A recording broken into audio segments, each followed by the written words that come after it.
परिचय। आइए बच्चों, एक खेल खेलें। उस छात्र को पुरस्कार मिलेगा जो मेरे द्वारा छिपाए गए चॉकलेट के डिब्बे को खोज लेगा। सर, लेकिन हम इसे कैसे खोजेंगे? क्या आप हमें कोई सुराग देंगे? नहीं सागर, कोई सुराग नहीं मिलेगा। तुम्हें अपने आप खोजना है। तुम क्या सोचते हो? ये आसान है। सर, मुझे नहीं लगता है पूरी कक्षा इसे खोजेगी और इससे अव्यवस्था फैल जाएगी। सागर, तुम सही हो। इसी प्रकार जब हम तत्वों को खोजते हैं तो एक अव्यवस्था हो जाती है। आओ, मैं तुम्हें इसके बारे में विस्तार से बताऊं। बच्चों, इस पाठ में हम यह सीखेंगे कि किस आधार पर तत्वों का वर्गीकरण किया जाता है। उद्देश्य। इस पाठ के अंत में आप निम्न करने में सक्षम हो जाएंगे।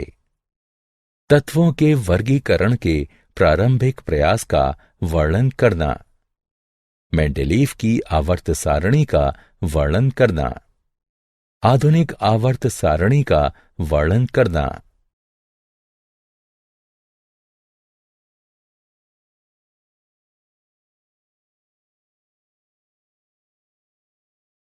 तत्वों के वर्गीकरण के प्रारंभिक प्रयास। आरंभिक काल में वैज्ञानिक तत्वों को पूर्णतः धातु या अधातु होने के आधार पर वर्गीकृत करते थे।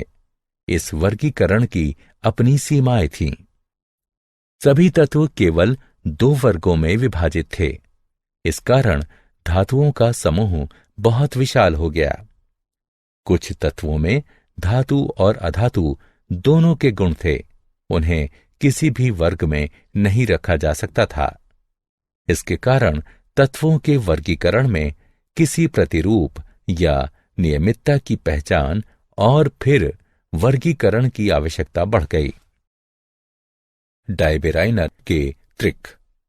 सन 1817 में जर्मन रसायनज्ञ वुल्फगॉन्ग डायबेराइनर ने समान गुणधर्मों वाले तत्वों को समूहों में व्यवस्थित करने का प्रयास किया। उन्होंने 3-3 तत्व वाले कुछ समूहों को चुना एवं उन समूहों को त्रिक कहा। डायबेराइनर ने बताया कि त्रिक के तीनों तत्वों को उनके परमाणु द्रव्यमान के आरोही क्रम में रखने पर बीच वाले तत्व का परमाणु द्रव्यमान अन्य दो तत्वों के परमाणु द्रव्यमान का लगभग औसत होता है। उदाहरण के लिए कैल्शियम Ca 40, स्ट्रोंटियम Sr 88 एवं बेरियम Ba 137 के त्रिक में पहले और तीसरे तत्व के द्रव्यमानों के मध्य दूसरे तत्व के द्रव्यमान के बराबर है, यानी 40 जमा 137/2 बराबर 88 म्यू।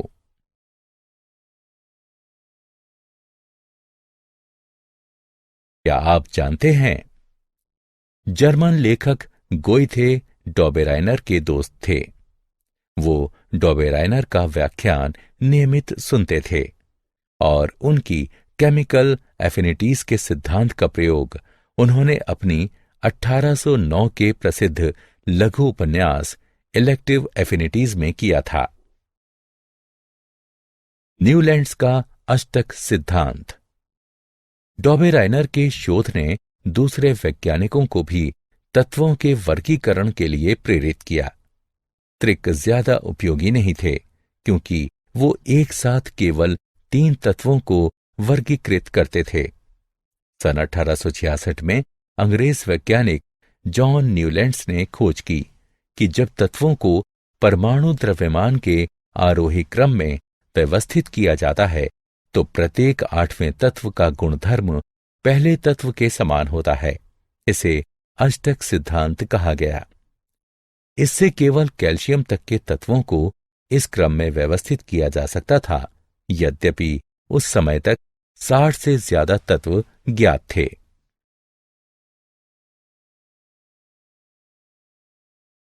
क्या आप जानते हैं, दूसरे वैज्ञानिकों की तरह ही न्यूलैंड्स भी समान भार और परमाणु भार का प्रयोग करते समय अर्थ विभेद नहीं करते थे और 1863 में अपने शोध पत्र में उन्होंने अपने पूर्वजों द्वारा प्रयोग किए गए मान का ही प्रयोग किया।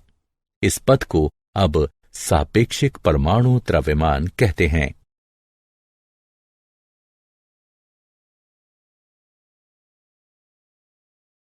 मेंडेलीव की आवर्त सारणी। रूसी रसायनज्ञ डमित्री मेंडेलीव ने खोज की कि परमाणु द्रव्यमान तथा रासायनिक गुणधर्म में समानता के आधार पर आरोही क्रम में रखने पर तत्वों का क्रम आवर्ती होता है। 1869 में उन्होंने अपने प्रेक्षण को मेंडेलीव का आवर्त सिद्धांत में व्यक्त किया। उन्होंने ये खोज भी की कि प्रत्येक आवर्ती फलन एक निश्चित अंतराल के बाद खुद को दोहराता है। अतः आवर्त सिद्धांत के अनुसार तत्वों को उनके परमाणु द्रव्यमान के अनुसार आरोही क्रम में व्यवस्थित करने पर तत्व का रासायनिक और भौतिक गुण एक अंतराल के बाद स्वयं को दोहराता है।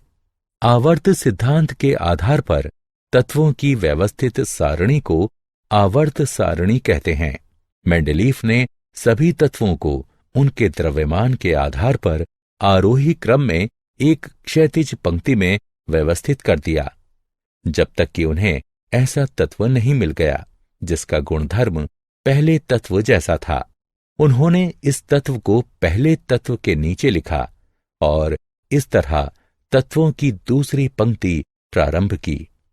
इस तरह वो सभी ज्ञात तत्वों को उनके गुणधर्म के आधार पर वर्गीकृत करने में सफल रहे।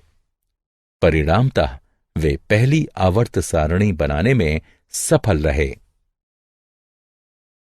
मेंडेलीव की आवर्त सारणी की विशेषताएं।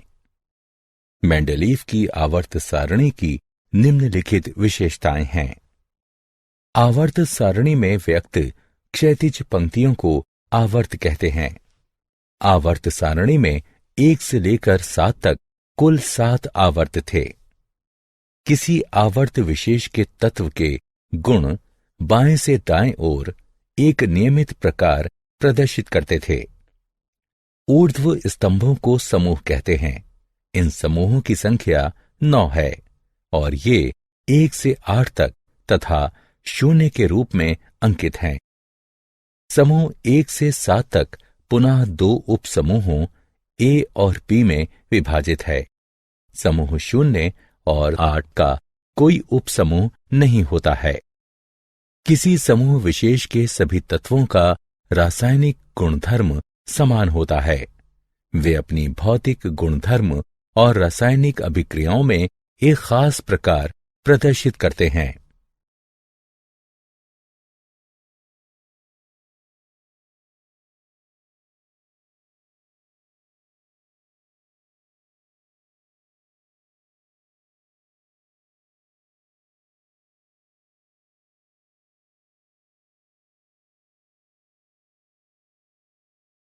मेंडेलीव की आवर्त सारणी की सीमाएं। मेंडेलीव की आवर्त सारणी की कुछ सीमाएं थीं, जो नीचे दी गई हैं। हाइड्रोजन को ना तो क्षार धातुओं के साथ रखा जा सकता है, न ही हैलोजन के साथ, क्योंकि हाइड्रोजन क्षार धातुओं और हैलोजन दोनों से समानता रखता है। एक ही तत्व के विभिन्न समस्थानिकों का परमाणु द्रव्यमान भिन्न भिन्न होता है। इसे ध्यान में रखने की जरूरत है और प्रत्येक को आवर्त सारणी में भिन्न स्थान देना चाहिए। हालांकि रासायनिक रूप से समान होने के कारण उन्हें एक ही स्थान दिया जाना था। कुछ स्थानों पर अधिक परमाणु द्रव्यमान वाले तत्वों को कम परमाणु द्रव्यमान वाले तत्वों से पहले रखा गया है, जैसे कि ऑर्गन 39.91 को पोटेशियम 39.1 से पहले रखा गया है।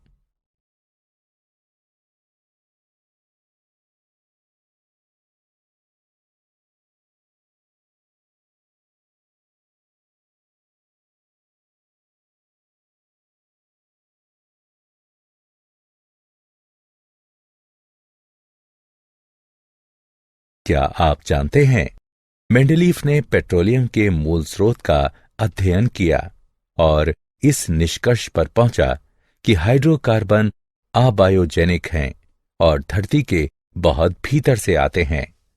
उसने लिखा था, ध्यान देने वाली मुख्य बात यह है कि पेट्रोलियम धरती की गहराई में जन्म लेता है और यही इसके मूल स्रोत की खोज करनी चाहिए।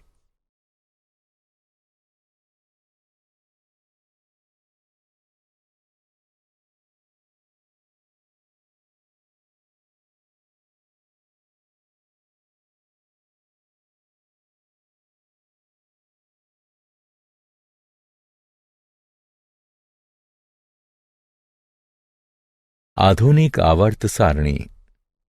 सन 1913 में हेनरी मोजले नामक अंग्रेज भौतिकविद ने खोज की कि तत्व के परमाणु द्रव्यमान की तुलना में उसका परमाणु संख्या अधिक आधारभूत गुणधर्म है। परमाणु संख्या परमाणु के नाभिक में उपस्थित प्रोटॉनों की संख्या को बताती है। न्यूट्रल परमाणु में इलेक्ट्रॉनों की संख्या भी परमाणु संख्या के बराबर होती है। इससे आवर्त सारणी में परिवर्तन हुआ। आधुनिक आवर्त सिद्धांत के अनुसार तत्वों के रासायनिक और भौतिक गुणधर्म उनकी परमाणु संख्या के आवर्त फलन होते हैं। आधुनिक आवर्त सारणी में तत्वों का स्थान। सबसे अधिक प्रयुक्त आवर्त सारणी आधुनिक आवर्त सारणी का दीर्घ संस्करण है।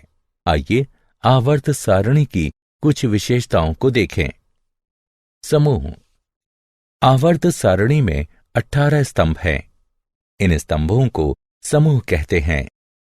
समूहों के सबसे बाएं तरफ तत्व क्षार तत्व हैं और सबसे दाएं तरफ नोबल गैसें हैं। समूह के सभी तत्वों का इलेक्ट्रॉनिक विन्यास समान होता है और संयोजकता इलेक्ट्रॉनों की संख्या भी समान होती है। आवर्त। आवर्त सारणी की 7 पंक्तियां आवर्त कहलाती हैं। प्रत्येक आवर्त में एक नया कोश भरा जाता है। आवर्त संख्या उस कोश की भी संख्या होती है जिसका भरा जाना शुरू हुआ है।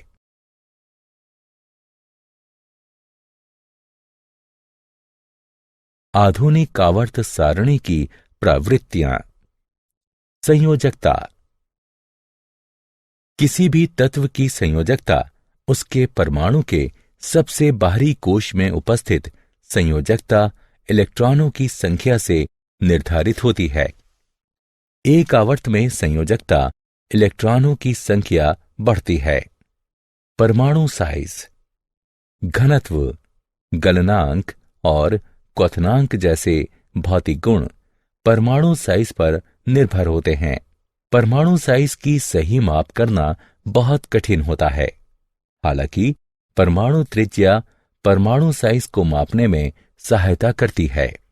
धात्विक एवं अधात्विक गुणधर्म।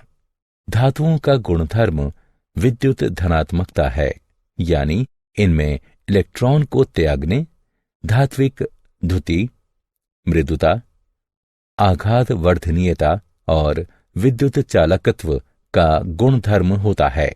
किसी तत्व की धात्विक गुणधर्म इस बात पर निर्भर होती है कि वो कितनी आयनन ऊर्जा उत्पन्न करती है। आयनन ऊर्जा जितनी कम होगी, विद्युत धनात्मकता उतनी ही अधिक होगी और तत्व उतना ही अधिक धात्विक होगा।